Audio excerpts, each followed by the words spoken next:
This guy is on top of movies, television, streaming, music, what's in the clubs in the Bay Area, what's in the festivals in the Bay Area and Los Angeles. He's amazing. And he comes and goes. Michael Snyder, everybody. And Michael, hold on a second. Don't say anything. Don't say anything. No, wait, Michael. What? Come on. Now you can say something. Seriously. Okay, go ahead. Yeah. Sorry. I'm sorry about that. You are a technical marvel, Mark. Yeah, I have to tell you. Right. It's a holiday bonanza. I mean, not only are we right in the middle of the Jewish celebration of Passover. Oh, of course. And all the details are in the Ten Commandments movie if you don't know what it's about. And the Muslim spiritual festival Ramadan. Sure. We're kicking off Easter weekend with what I hope is a good Friday for everybody, especially our little crew, Mark, Tony, the commish, and the lovely and talented Kim. Yeah.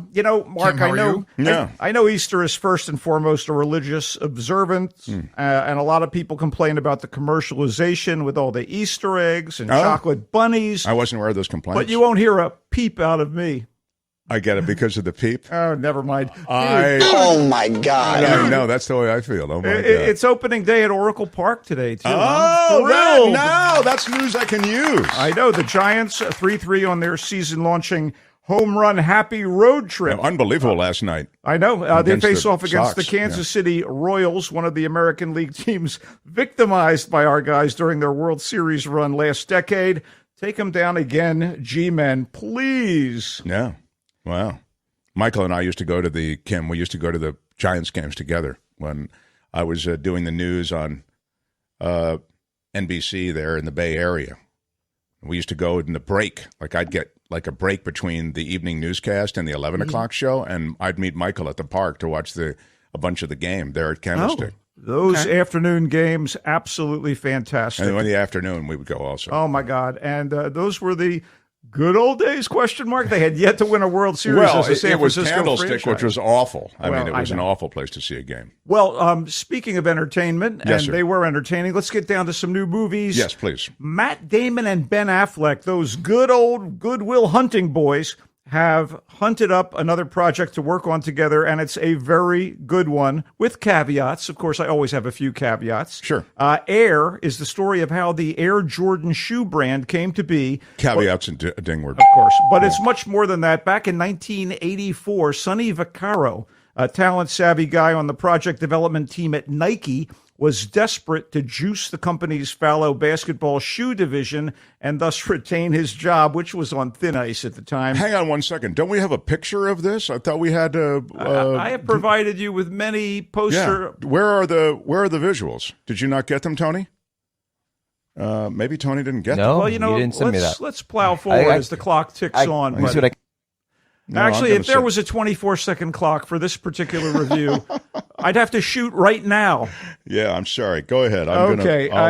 Anyway, so Vaccaro decided to woo college star Michael Jordan, who was purportedly set to make an endorsement deal with Adidas. Vaccaro convinced the doubting Phil Knight, the CEO of Nike, to let him travel to North Carolina and try to get Jordan to go with Nike, which meant convincing the player's parents, especially his no-nonsense mother, Dolores. So you got Damon as Vaccaro, Affleck as Knight, and especially Viola Davis as Mom Dolores Jordan. They are a joy to watch. They're put through their paces by director Affleck, and they are rocking razor-sharp dialogue from screenwriter Alex Convery. It's got a little bit of the Aaron Sorkin vibe to it, the bang-bang dialogue and what have you. Sure.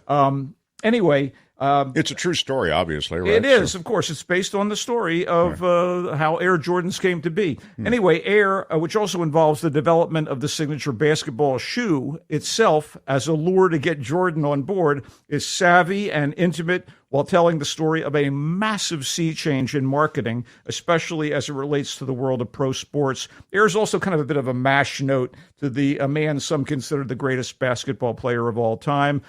Damon, who's Vaccaro, isn't given much in the way of a backstory, and that's kind of a quibble on my part. Nonetheless, he is on point as a go-getter with his back against the wall, and Davis, who can seemingly do no wrong, is sterling and typically legit in a role that's light years away from her work in The Woman King or Ma Rainey's Black Bottom. Also, nice work here from Jason Bateman and Chris Tucker as Nike staffers, and Chris Messina as Jordan's abrasive agent. Really, some funny bits from Messina. The relationship between Vaccaro and Mrs. Jordan, that's kind of the heart of the movie, and it beats really strong. And Affleck does his usual ace job behind the camera and in a supporting role as Knight. Ayer may not be in league with Affleck's Argo or The Town, both of which he directed, which were fantastic movies. And it may not be as jaw-dropping, I don't know, as a Steph Curry three-pointer from way downtown, but damn, it was a rousing time at the cinema. One brief caveat: after a killer montage to Dire Straits' Money for Nothing that kicks off the movie, the 1980s pop music needle drops were occasionally a bit much. Otherwise, Air, more than fair, available in theaters this weekend. Wow. All right. You liked it more or less. I did. Let's pivot to what Kim was talking about. Based on the classic video game, right on the heels of last week's dramatization about the rise of the computer game Tetris, by the way, we have the Super Mario Brothers movie, a CGI animated exercise in IP exploitation and brand enhancement that is couched as a quest narrative for the lovable, rotund hero Mario and, to a lesser degree, his brother Luigi. Yes, we had a pretty crappy live-action Mario movie back in 1993 before some of our listeners were ever born, right, let alone played the game. That had the estimable Bob Hoskins and John Leguizamo, of all people. Estimable is a ding. They were wasted as the brothers, and the less said about that, the better. To its credit, this Mario Brothers movie has plenty of visual flash over its blessedly brief 90 minutes. Kiddies will like that.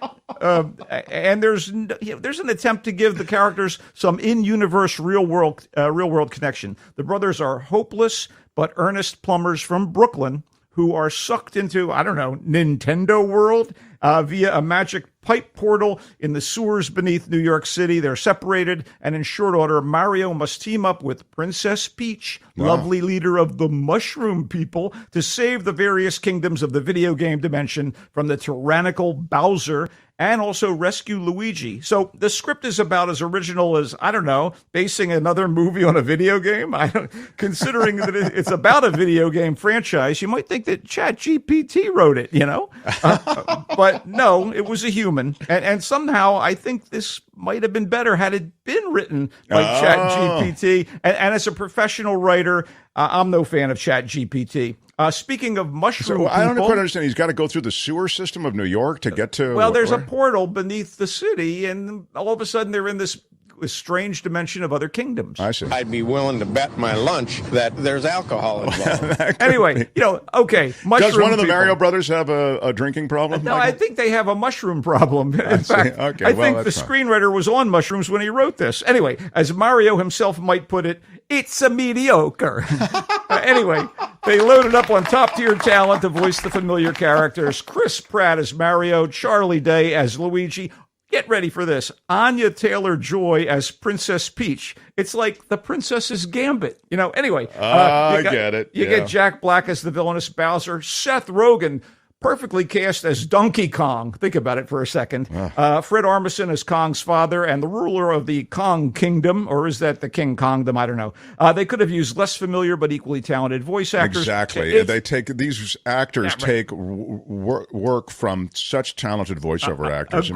Agreed. So it's kids stuff with fan service for those who have played the various iterations of the video games that feature Mario, Luigi, and Donkey Kong. Anyway, this comes from Illumination Studios of the Gru, Minions, and Secret Lives of Pets animated franchises, so it ain't no Pixar or even DreamWorks.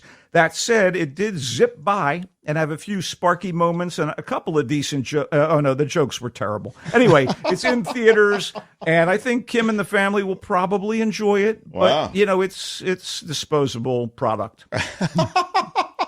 All right, wait. I got what one of are my... you suggesting, that Kim's and her family don't hold things to as high a standard as they should? No, I How would dare never. you? I wouldn't do that on a holiday weekend. My God. Maybe the rest not of in the this, year. No. Not in keeping with Easter, exactly. Sorry, listen, Kim. I thought that was a little bit. I apologize. The blow. He was feels wrong. it's good enough for your family, is what He's he's right. saying. I I have think to go it's- see it. Doesn't matter what he says about it. I have to go. No. Kim agrees with you. I Kim, love it. I just want you to understand that the kids are going to enjoy it. Absolutely. That's the and point. it does have its moments, all kidding aside. All right. My favorite movie this weekend is actually one of the best films I've seen this year.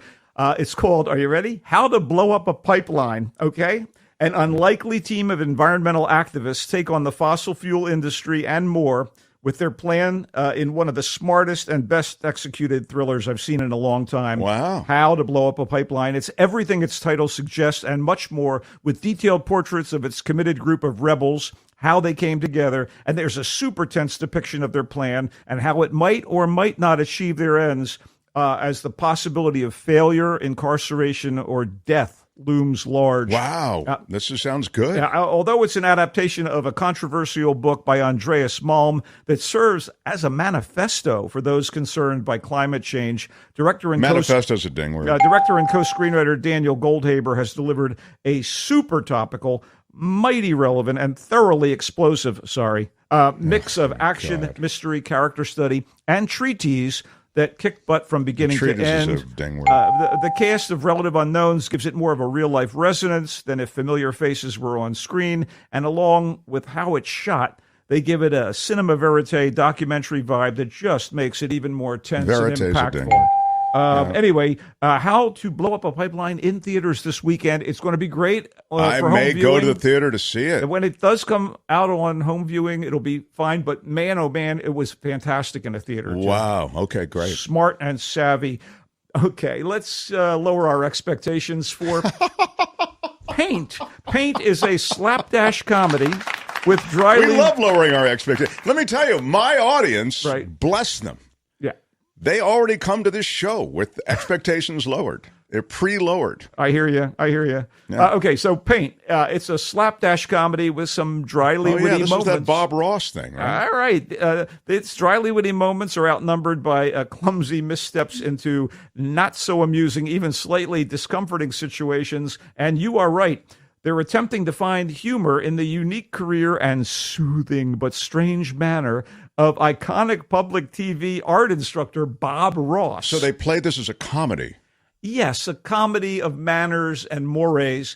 And Mores anyway, is a ding word. Yeah, go Paint ahead. takes what seemed like fertile material for parody and did not deliver a masterpiece, instead barely splattering the canvas. I get it. Yeah, splattering the canvas. Yeah, There is talent here. The movie is blessed with a solid cast led by Owen Wilson as popular Vermont PBS on-air painting teacher Carl Nargle, a hippie relic type whose niche stardom has fed his charisma, his sense that he's super important, and his chauvinism, as he's sort of deluded by this. And by the way, this is clearly an attempt to parody Bob Ross.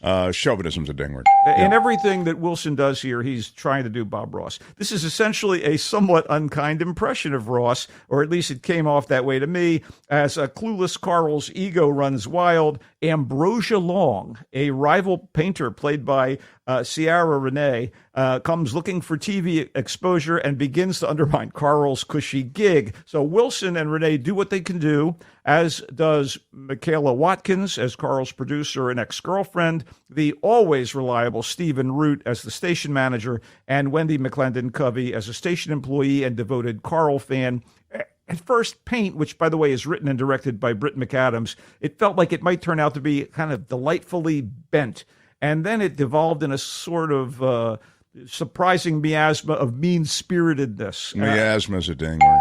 The intended satire isn't sharp or funny enough to sustain, that feeling. And It's too bad. It sounds like actually the pitch is good. I love that the competing artists are trying to, get the It has its moments. There are dark moments, and it just misses. just misses, and the tone is all over the place in some ways. I wonder if the Bob Ross estate will have something to say about it. I got a feeling they might. But Michael, it's in theaters, or where is it? It is in theaters this weekend and coming to streaming in late May, so you can hold out, buddy. Yeah. I think you can hold out. Michael, I must flip all the cards at this point. I love that we've gotten to 4 different movies and offerings for the weekend. Air, the Ben Affleck, Matt Damon reuniting to tell the Nike Air story.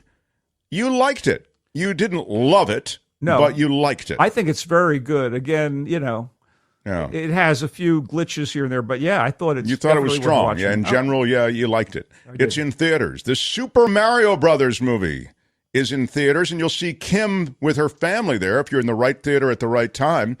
He didn't like it that much, but he said, if you've got a family, the kids will definitely like it, and, it's a quick 90 minutes, and everybody will be happy. But don't hold it to too high a standard. Not at all. How to Blow Up a Pipeline was the one that he really liked for the weekend and beyond. It's a caper movie, in a sense. It's how these activists take on big oil, and it plays as a caper, and he says it's very good. It's in theaters, How to Blow Up a Pipeline. And then finally, Paint, the Owen Wilson-led parody-ish send-up of Bob Ross that plays both comedy and dark, but he says it just misses. Does not quite congeal. It's sort of, it's like watching paint dry. Just kidding. I'm sure there have been reviewers. A ding. Yeah, I know. I'd really. be willing to bet my lunch that there's alcohol involved. All right, let's stop. Oh my God. Michael, congeal. A ding, please. Yeah, thank you.